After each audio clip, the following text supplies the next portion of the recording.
Toda sociedad necesita unas reglas del juego, ¿verdad? Pues en España ese gran manual de instrucciones es la Constitución. Hoy vamos a meternos de lleno en su título primero, que es, por así decirlo, el corazón que define nuestros derechos y deberes.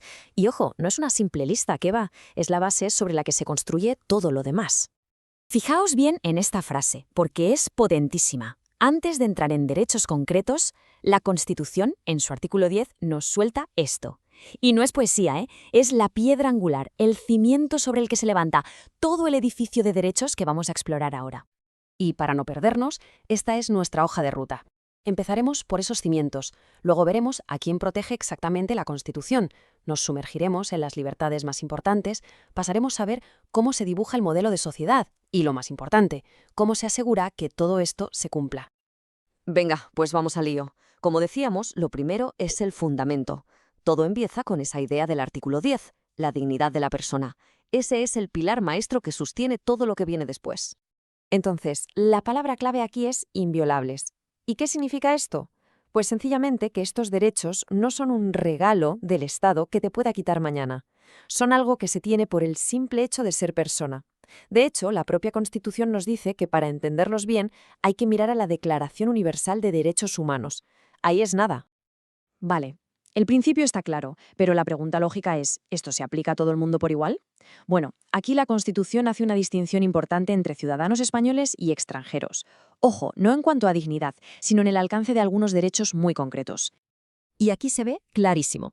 A ver, las libertades públicos fundamentales, como la de expresión o reunión, se garantizan a los extranjeros en España.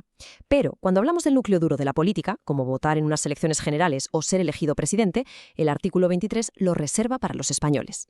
La única excepción, como se ve, son las elecciones municipales, donde sí se puede permitir que voten extranjeros si hay acuerdos con sus países.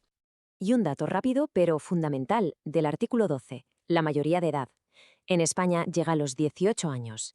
Es el momento en que, legalmente, una persona adquiere la plena capacidad para ejercer todos estos derechos. Y, por supuesto, también los deberes. Y ahora entramos en el meollo de la cuestión, en la parte más larga y probablemente la más famosa. Aquí es donde la Constitución se pone específica y detalla esas libertades que nos protegen del poder. Son, por así decirlo, los muros que defienden nuestro espacio personal.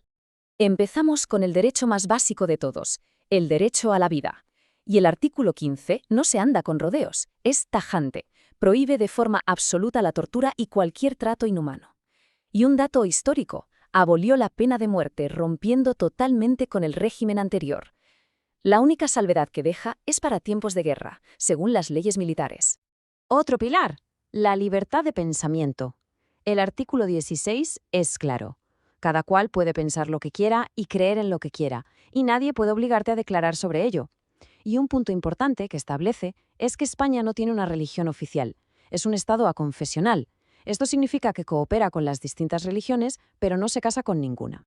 ¿Y qué pasa con nuestro espacio más íntimo? Pues el artículo 18 es su guardián. El domicilio es inviolable. Las comunicaciones, secretas. ¿Qué significa esto? Pues que para que la policía entre en una casa o escuche una llamada, necesita una orden de un juez.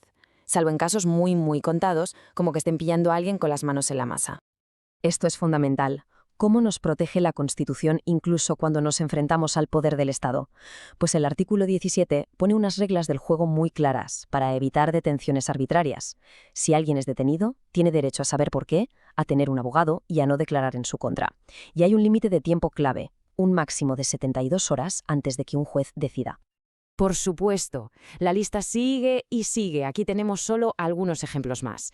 La libertad para decir lo que se piensa, para reunirse pacíficamente, para crear asociaciones, y también derechos sociales tan importantes como el derecho a la educación o el derecho de los trabajadores a sindicarse y hacer huelga para defender sus intereses. Muy bien, hasta ahora hemos hablado mucho del yo, de los derechos individuales, pero la Constitución también piensa en el nosotros.